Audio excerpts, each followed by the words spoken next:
Hey, come on, walk with me for a minute. It's better than just a few minutes ago you would have had to run with me. Barry Wilson here on the road to New York City Marathon. I was just out for a training session. And I thought, I haven't done an update on my journey to November 4th, 2018 for a while, so well overdue. In fact, I think the last time I might have done one, there was snow on the ground, and as you can see, it's spring. So, my bad, it's been a while. But I have a few reasons for why it's taken me a while. I've had to make some big adjustments, and I guess I needed to figure that out. Anyway, I've shared my story on my podcast and on a few YouTube videos about how when I was 14 I was in a construction accident and had a chisel go through my left thigh, cut 60% of the sciatic nerve in my leg, and that caused some major damage, nerve damage, some of it irreparable, and left me with a condition called a drop foot. And so I was 14 years old and I had to basically learn how to walk again, and I was told that with the condition that I had, you probably never, I might walk again with a brace or a cane, but I wouldn't run or play sports or stuff like that. But I didn't accept that. I sort of worked away at building my own story rather than business as usual, as I call it. And I was fortunate I was able to work through it and get back out playing hockey and running and doing things. And anyway, fast forward in my life till about 8 years ago when I was 46,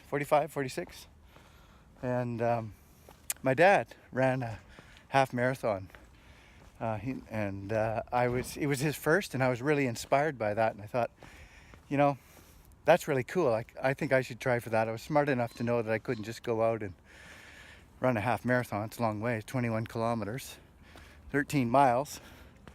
I knew I had to work at it. But, it's interesting. I thought, I know how to run. I don't have to really worry about getting a trainer or anything like that. I've played sports. I've been very physically fit all my life. So I thought I was Mr. Smart and went online and downloaded a Couch to 5K training program because I thought I'd start with a competitive 5K. I had run, I'm sweating because I just finished my tempo run here. And I'm gonna put on my glasses because the sun's really bright, just for a minute, give my eyes a break.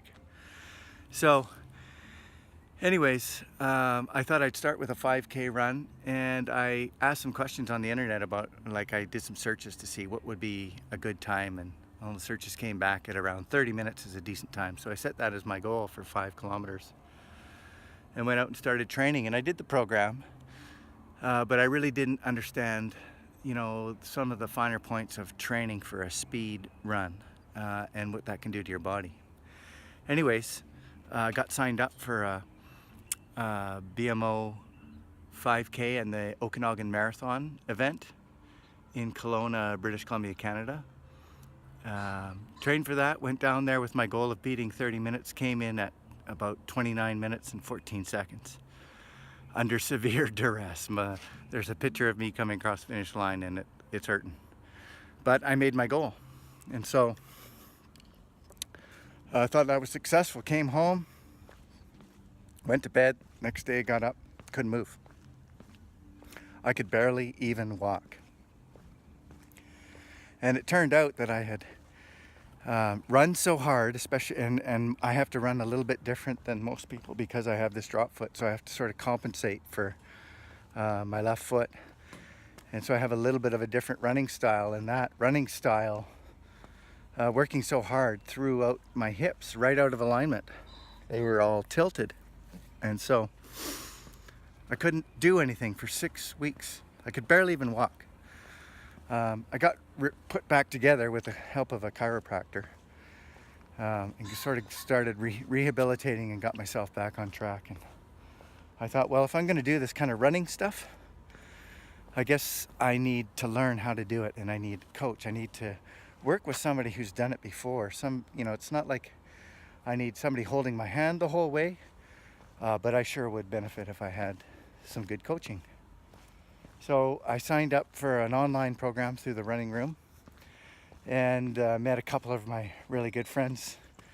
Stephen Price and Shelley Bobian were my coaches, and once a week we met online, and they give you a downloadable course format, which every week you learn something about running, about your body, about training techniques, about nutrition, about form, all of this stuff. And then you do the study during the week, and then we get together online and talk about stuff and how we're doing, share results. And in doing that, my coaches got me to the BMO Vancouver half marathon. Was my first event, and successfully ran that in, I think it was about 2 hours and 13 minutes. And I was pretty damn tired, but I did it and I didn't injure myself. Learned a big lesson there. And so, I went forward from there and decided I wanted to run a full marathon. And so I followed along with my coaches and doing my own thing, but getting some tips and guidance and checking in. And I had the knowledge now. I learned how to run, I learned how to train, and I learned how to do it without getting injured. So I went on to run 4 more marathons, but my 4th one was a bit of a disaster. I hit the wall. I've had troubles in Kelowna. That was back in Kelowna again. Hit the wall, super slow run. If you've ever run out of glycogen, it's a pretty miserable feeling. I did finish the race, but I was an hour slower than most of my other times. And feeling pretty awful for quite a while after it. So I gave running a little bit of a break, and then I started in last year. I was gonna start training for a marathon again, and I got kicked in the pants with a back injury. I was doing some heavy weightlifting and martial arts type exercises, kicking high kicks in Taekwondo, and had a back spasm that stopped me right in my tracks. Kind of reminded me of after the 5K in Kelowna. I was done, but though it was way worse. I couldn't move.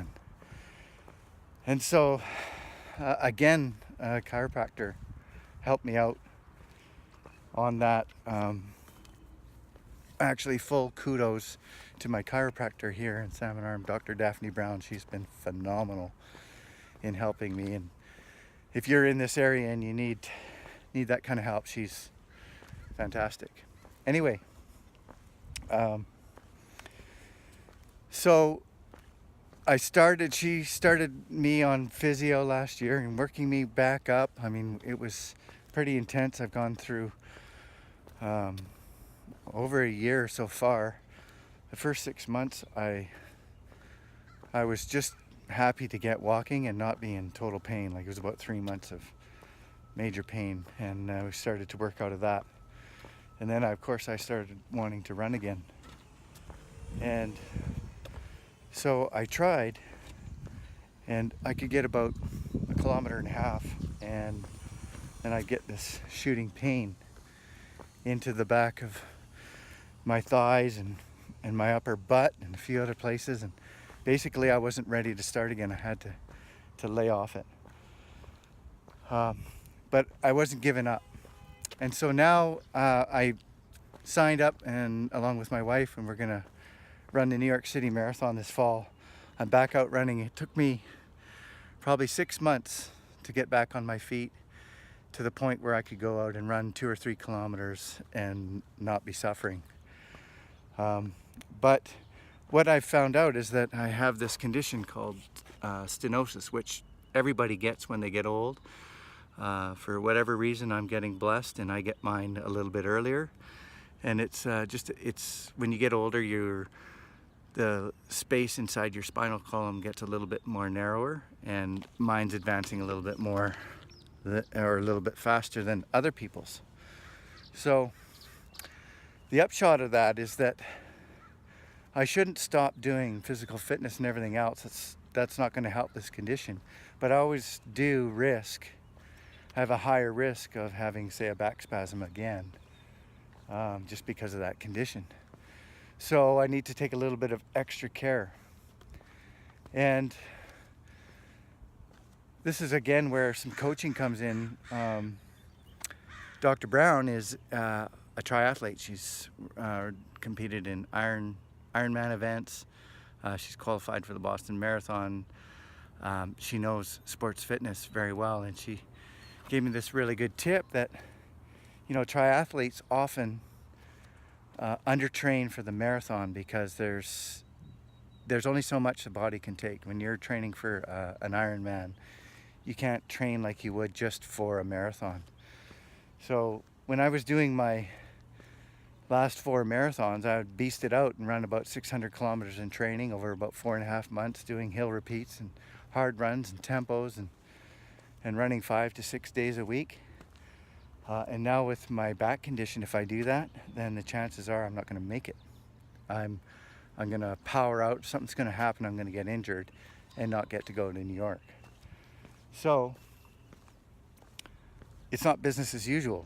I need to, I always say starting with the end in mind. The end in mind is crossing that finish line in New York City. And I want to do it in a good time too, not just walking across. I'm hoping for a PB. But to do that, I'm not going to be able to just do what I've always done.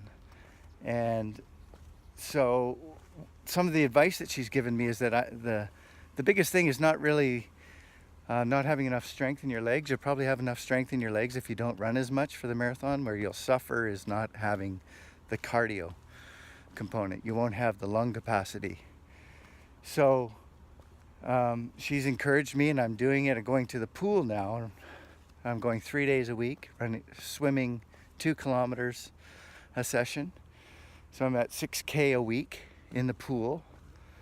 Another one of my mentors, John Stanton from the running room, says that a good hard swim of 5 or 1 kilometer is about the same equivalent as running 5 kilometers for your cardio fitness.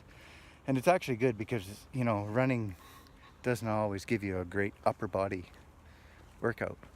But swimming is phenomenal. It's a full body, and then I don't have the impact. So the wear and tear on my back is a lot less, and so it allows me to basically get the mileage I need to train for that marathon without all the pounding that I've normally subjected my body to by road running. So today was just my very first speed run in about 2 years, and it's been pretty tough this time, because that year that I was unable to really be physical for a long time, just barely able to walk, I packed on about 25 pounds. And so now I've got I'm packing that around while I'm starting to come off now. But that's delaying my progress a bit, because I got to pack around that extra 20 pounds or so still. Once that comes off though, things are going to be a lot better, and the swimming is really helping with that. So lots of progress. It's May 8th. As of June 24th, that's when I get into serious focused training with the New York City Marathon as my destination. Right now I'm building base, losing weight, recovering my endurance, building cardio capacity, all of those things, and doing it in a number of different ways.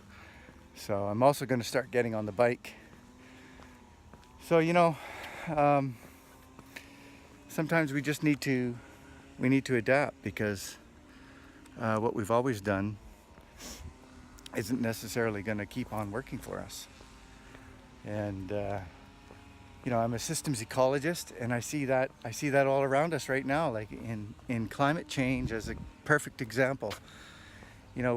We've got a lot of systems and processes in place about transportation systems and our habits about consumption and all of these things that They've served us well for the last couple hundred years since the Industrial Revolution, improved our quality of life a lot.